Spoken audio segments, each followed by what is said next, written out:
8:38, vamos a ir a otro tema para hablar de lo que ha ocurrido en la región de los lagos. Este tornado en Puerto Varas generó preocupación, sobre todo porque hay algunos, incluyendo al alcalde, que prevén que este tipo de fenómenos meteorológicos podría transformarse en una constante, lo que obliga a modificar mecanismos de prevención y detección temprana también de este tipo de fenómenos. Vamos a conversar del tema.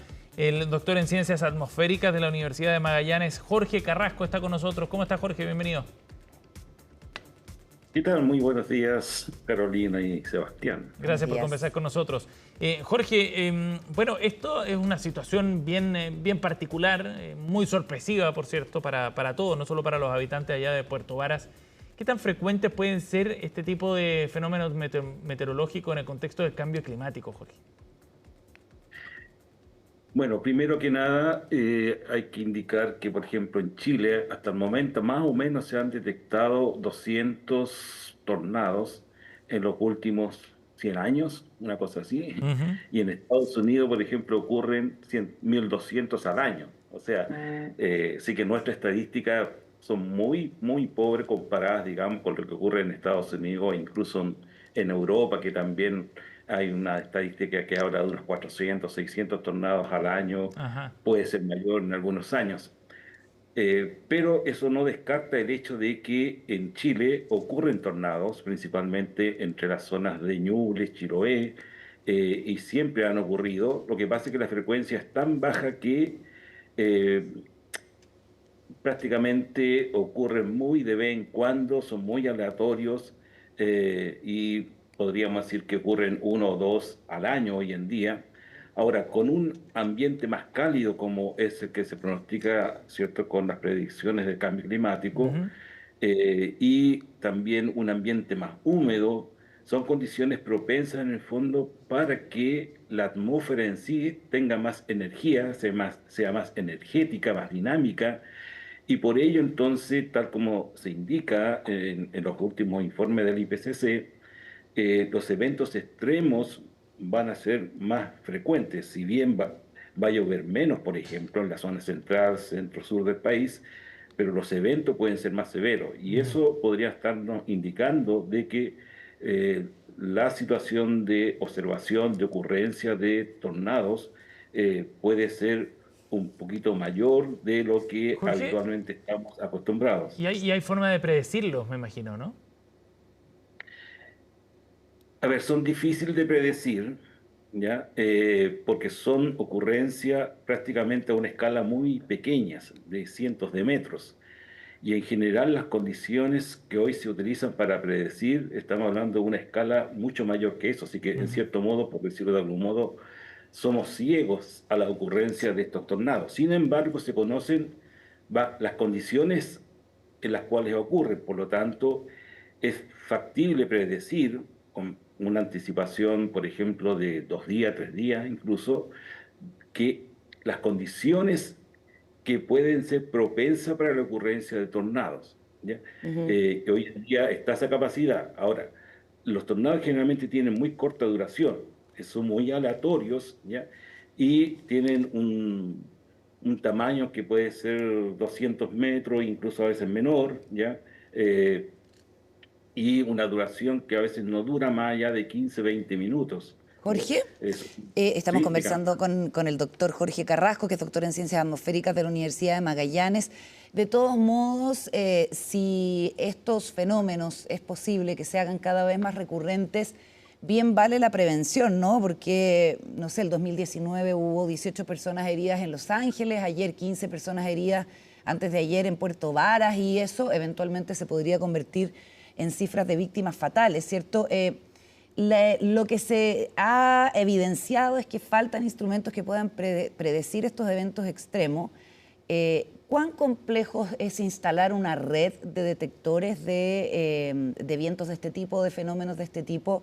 ¿Y cuánto podría costar? Porque esto es algo a lo que, según la administración actual, se había comprometido la administración anterior. Sí, bueno, estamos hablando en el fondo de los radares. Ya los radares en cierto modo no predicen, sino que detectan la ocurrencia de la presencia, en primer lugar, de estas nubes donde ocurren estos tornados. Las nubes, digamos, con un gran desarrollo vertical, de mucha inestabilidad, y que los radares en el fondo son capaces de ver qué está ocurriendo dentro de esa nube y anticipar, probablemente con 20 minutos, 30 minutos a lo mucho, la probable ocurrencia de un tornado en algún punto, eh, y por lo tanto la alerta ahí es prácticamente muy inmediata. La mejor alerta que puede tener la gente es justamente cuando está ocurriendo un fenómeno tal que hay una tormenta con granizos, y ahí hay que estar, ahí es la primera alerta, el Ajá. granizo, se oscurece el cielo, así que en cierto modo la misma gente es la primera, el primer, por decirlo así, entre comillas, el primer instrumento que puede detectar la probable ocurrencia de un tornado y estar atentos. Ahora, los radares en sí, claro, detectan y son capaces en el fondo de predecir la dirección que va a tomar este tornado o esta nube, digamos, con alta probabilidad de ocurrencia de tornado. Y se puede alertar, si el sistema, digamos, así lo permite, como la alerta SAE, digamos, en el fondo, crear todo un sistema de tal modo de poder apretar un botón para que suene una alarma, tal como ocurre en Estados Unidos, ya ahí la población eh, vaya a refugiarse rápidamente a algún lugar. Ahora, los radares depende también de tipo radar. Hay radares de largo alcance, pero de baja resolución, y hay otros de alta resolución, corto alcance, que serían los ideales para un sistema de detección no solo de tornados, sino que también de la intensidad de la lluvia, o sea, de dónde se dirigen las zonas más intensas de lluvia. Eh, y tienen un costo que fluctúa entre 2 5 millones de pesos, de dólares, perdón, más todo lo que tiene que ver con la infraestructura, todo lo que tiene que ver en el fondo con el posterior mantenimiento después, todo lo que tiene que ver con la capacitación. Hay que elegir el lugar también, así que más o menos se calcula que pueden llegar a ser, como digo, dependiendo la calidad del radar que se quiera tener, Ujú. puede costar 5 a 7 millones de dólares cada Jorge. uno. Cuando hablamos de un sistema que cubra toda esa región, a lo mejor estamos hablando de una necesidad de 3, 4 o Sí. 5 radares, ¿ya? Jorge, Así que, y sí. aquí respecto a eso, a esa implementación de sistemas de este tipo, ¿en qué zonas habría que tenerlos? O sea, ¿cuáles son las zonas del país que podrían verse más afectadas eventualmente por este tipo de fenómenos? Bueno, está principalmente la gran mayoría de los tornados ocurren entre la zona de Ñuble hasta Chiloé. El Ajá, norte de Chiloé, esa es la zona de mayor ocurrencia. Ahora, un sistema de radares no solamente sirve, como digo, para detectar tornados, sino que sí. también sirve para determinar las zonas de mayor precipitación, su intensidad, la cantidad incluso de lluvia que puede caer, que también puede ser usado para eso, ¿ya? Ujú. Eh, Así No que es solo para no los descartaría. radares, perdón, para los Para los tornados tornados, exclusivamente. claro. También puede entregar otros insumos meteorológicos. No, correcto, correcto. Incluso para las inundaciones o para Perfecto. posible deslizamiento, por ejemplo, en Perú, que se ha nombrado que Perú ya está instalando un sistema, no lo está instalando para tornados, sino que lo está instalando en el fondo para fenómenos hidrometeorológicos que ocurren Ujú. principalmente en zonas de cordillera, que producen grandes deslizamientos de tierra.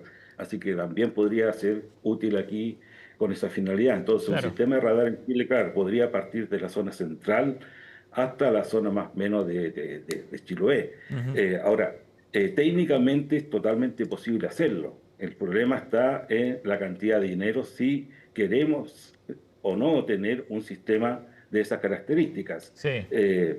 Y eso ya es una decisión no técnica, sino que más bien, no sé si llamarla una decisión política en el Política, fondo, Sí, claro. de sí, sí. querer invertir en eso. Ahora, esta inversión es muy alta y probablemente para la dirección meteorológica, eh, no sé, por decirlo, ya no manejo las cifras, pero la dirección Ujú. meteorológica probablemente con toda su instrumentación actual, a lo mejor tiene un gasto anual, voy a inventar, a lo mejor de 2 millones de dólares anuales, ¿ya? y con un radar, con este sistema de radar, probablemente se duplique ese presupuesto, ¿ya? Jorge, Solamente por este sistema.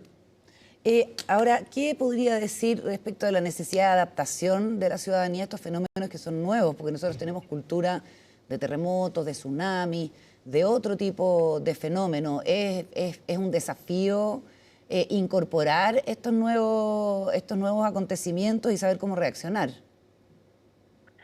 Sí, no, y eso yo diría que es solamente educar, educar, educar, y aquí creo que la televisión sobre todo juega un rol muy importante. Ya estos días, digamos, justamente a raíz de lo ocurrido en Puerto Varas, ya algunos han dicho, ¿cierto? De que, claro, la gente tiene que prepararse, como decía recién, el primero que tiene que alertarse es la persona cuando está ocurriendo una tormenta en su lugar y él está viendo que se oscurece el cielo, que está granizando, que está escuchando incluso algunos truenos por ahí, estar atento, porque es síntoma de que en cualquier momento puede ocurrir un tornado. A lo mejor no ocurre, pero tiene que estar atento. Y ahí visualizar en el fondo qué hago si es que ocurre un tornado, ¿ya? Y en ese sentido, si ocurre un tornado, primero hay que alejarse del tornado y luego buscar, ojalá en los lugares más bajos, ¿ya? Los baños, por ejemplo, pues suelen ser baños en primer piso, pues, pueden ser lugares bastante buenos para refugiarse, Más ¿ya? firme. Alejarse de las ventanas, alejarse de los lugares donde pueden caer postes, árboles. Bueno, si el tornado pasa por nuestra cabeza, en el fondo sabemos que va a probablemente sacar el techo de nuestras cabezas, ¿ya? Así que muy poco lo que se puede hacer en realidad cuando ocurre un tornado. O sea, va a quedar la destrucción y va a quedar, o sea, no hay nada que hacer. Si hay la ocurrencia de un tornado, en el fondo lo único que hay que pensar es justamente en refugiarse y salvar la vida. Y en ese Muy bien. sentido, donde uno pone el valor, o sea, cuánto este sistema de radares, si queremos instalarlo, cuánto vale en el fondo si salvamos unas vidas, dos vidas, o sea, como se dice, ¿cierto? La vida no tiene valor, así que bueno, Bien. y con un sistema de radares salvamos una vida, probablemente ya está pagada la inversión. Bien, Jorge Carrasco nos ha acompañado aquí en CNN Chile Radio. Muchísimas gracias por conversar con nosotros, Jorge, muy amable. No, un placer. Muchas gracias a ustedes. Gracias, Jorge. Buenos días.